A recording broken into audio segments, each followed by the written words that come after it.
প্ৰিয় দৰ্শক, এই ভিডিঅ'ত মই আজি কথা পাতিবলৈ চেষ্টা কৰিম অসম চৰকাৰৰ শিক্ষা বিভাগৰ দ্বাৰা লোৱা এটা পদক্ষেপৰ বিষয়ে। সেই পদক্ষেপ মতে আপোনালোকেতো বৰ্তমান চাগে গম পাইছেই যে অসমত এতিয়া নতুনকৈ 10টা নতুন আদৰ্শ মহাবিদ্যালয় অসমৰ বিভিন্ন ঠাইত এষ্টাব্লিছ কৰা হ'ব। উজনি নামনি সকলো ঠাইতে আছে এয়া। তাৰ বিষয়ে মই ভিডিঅ' আপলোড কৰিছোঁ। গতিকে এই নতুন মডেল ডিগ্ৰী কলেজ যি চৰকাৰৰ দ্বাৰা অনা হৈছে, তাত যি শিক্ষক নিযুক্তি হ'ব, সেই শিক্ষক নিযুক্তিৰ কিছুমান কণ্ডিশ্যন আছে। সেই কণ্ডিশ্যনৰ বিষয়ে চাগে আপোনালোকে গম পাইছেই। সেই কণ্ডিশ্যনটো হৈছে যে এতিয়া 50% যি টিচিং পোষ্ট হ'ব, সেই টিচিং পোষ্টটো গভৰ্ণমেণ্ট মডেল ডিগ্ৰী কলেজৰ ৰিটায়াৰ্ড ফেকাল্টি যি প্ৰভিঞ্চিয়েলাইজ বা গভৰ্ণমেণ্ট কলেজত চাকৰি কৰি ৰিটায়াৰমেণ্ট লৈছে, তেওঁলোকে যদি পুনৰ পঢ়াব বিচাৰিছে, তেতিয়া তেওঁলোকৰ পৰা সেই ভেকেঞ্চিটো ফিল আপ কৰিব বুলি কোৱা হৈছে। আৰু বাকী যিটো 50% থাকিব, সেইটো কিন্তু ৰেগুলাৰ বেচিছতে হ'ব। আৰু এই যিটো পদক্ষেপ, সেইটো স্থায়ী হ'ব নে অস্থায়ী হ'ব, তাৰ বিষয়ে মই কিন্তু অৱগত নহয়। মই যিমান দূৰ জানো, যেতিয়ালৈকে গভৰ্ণমেণ্ট মডেল কলেজসমূহ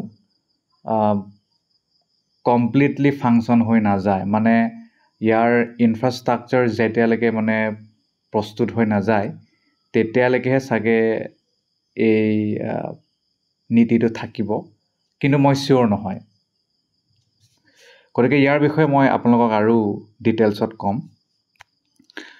মই কথাটো কৈছোঁ 17 মে'ত প্ৰকাশিত হোৱা চেণ্টিনেল ডিজিটেল ডেস্কৰ বাতৰি মতে।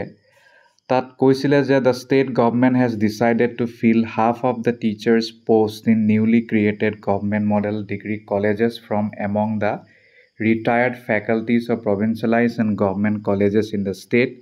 The other half of the faculties in such colleges will comprise regular teachers.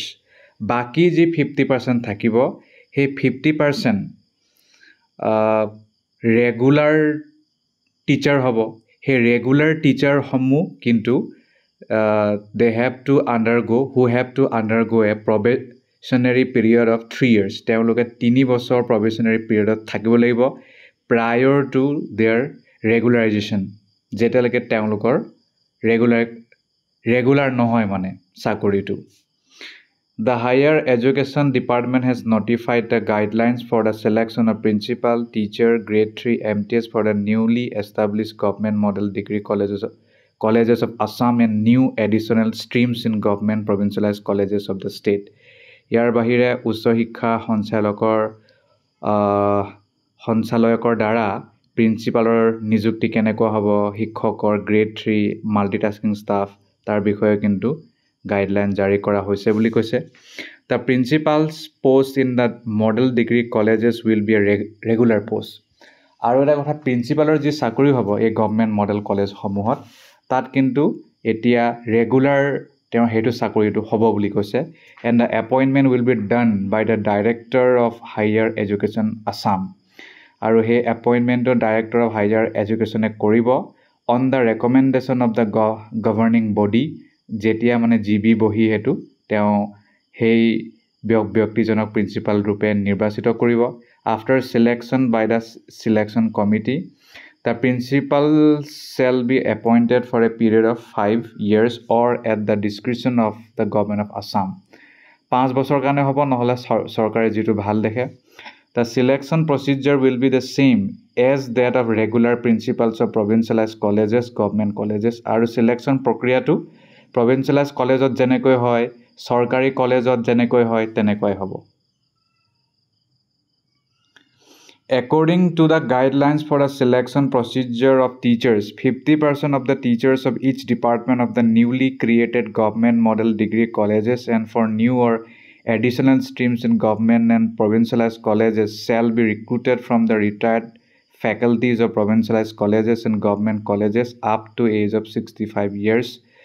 65 years লৈকে থকা retired শিক্ষকসকলক নিযুক্তি দিব at a consolidated remuneration of res 1 lakh per month আৰু প্ৰতি মাহে 1 লাখ টকা তেওঁলোকে remuneration লাভ কৰিব বুলি কৈছে over and above their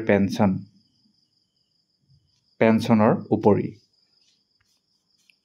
The balance 50% of the teachers of each department shall be recruited as regular faculty with a provision of 3-year probation period on a fixed pay basis. Baki jitu 50% hobo hetu moi kolue 3 বছৰীয়া probation period hobo aru hetu kintu probation period of fixed pay বুলি ইয়াত কোৱা হৈছে. The balance 50% of the teachers of each department shall be recruited as regular faculty with a provision of 3-year probation period on a fixed pay basis. However, if 3 teachers are proposed in a department, 2 teachers shall be recruited from the required faculty. Aru 3 জন শিক্ষক যদি এটা বিভাগৰ বাবে দিয়া হৈছে বা propose কৰা হৈছে তেতিয়াহলে 2 জন শিক্ষক তাৰে ৰিটায়াৰ্ড ফেকাল্টিৰ পৰা লোৱা হ'ব আৰু এজন 1 teacher shall be appointed as regular faculty আৰু এজন শিক্ষক regular faculty probationৰ পৰা লোৱা হ'ব.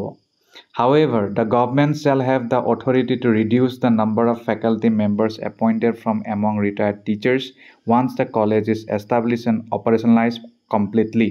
কিন্তু ইয়াত পুনৰ এটা কথা কৈছে যে চৰকাৰে যেতিয়া দেখিব যে কলেজ হৈ গ'ল আৰু ফুললি ফাংচন হ'ব আৰু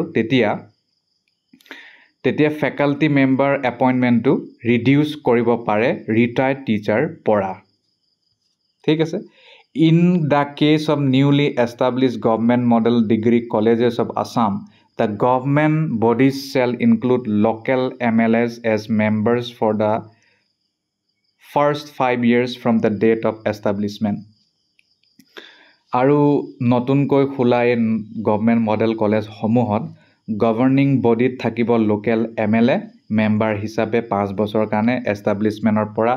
Thereafter, they shall continue as invitees to the governing body meeting আৰু তাৰ পিছত তেওঁলোকক মানে নিমন্ত্ৰণ জনাব লাগিব governing body meetingত the respective governing bodies of the concerned model degree colleges government colleges and provincialized colleges shall recommend names of selected candidate to be engaged as teachers by following the existing procedure আৰু governing body কাক select কৰিব লাগে teacher hokolu hetu teuluke hetu recommend koribo after completion of 3-year probation and subject to fulfillment of the conditions their services will be regularized with the approval of the governing body jetia 3 বছৰ probation period par hobo teuluke sab okay koribo tetia teulukor sakori bole permanent kora hobo regular kora hobo jetia governing body heya regularize koribo The principal of the college will be the competent authority for notifying the regularization without any requirement of approval from the higher education department or the directorate of higher education Assam.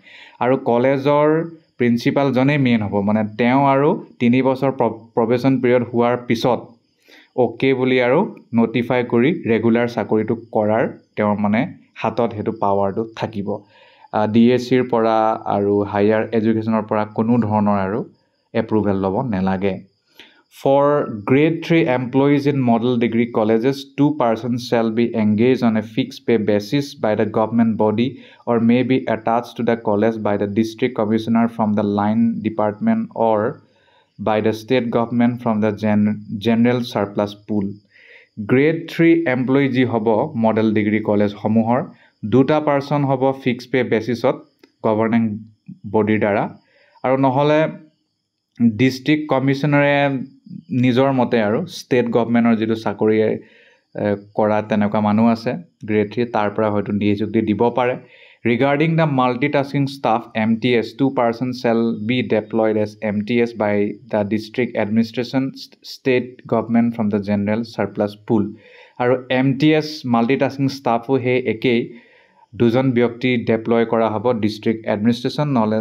সৰকাৰি চাকৰিৰ মানে পৰা আৰু অন্যান্য The grade 3 and MTS employees will be employed on a contractual basis আৰু grade 3 আৰু MTS employeeসমূহ contractual basisত হ'ব কথাটো ইমানেই আশা কৰোঁ আপোনালোকে বুজি পালে যে নতুনকৈ যি হ'বলৈ গৈ আছে গভৰ্ণমেণ্ট মডেল কলেজ তাত কেনেকুৱাকৈ শিক্ষক নিযুক্তি হ'ব আৰু অন্যান্য নন টিচিং ষ্টাফ নিযুক্তি হ'ব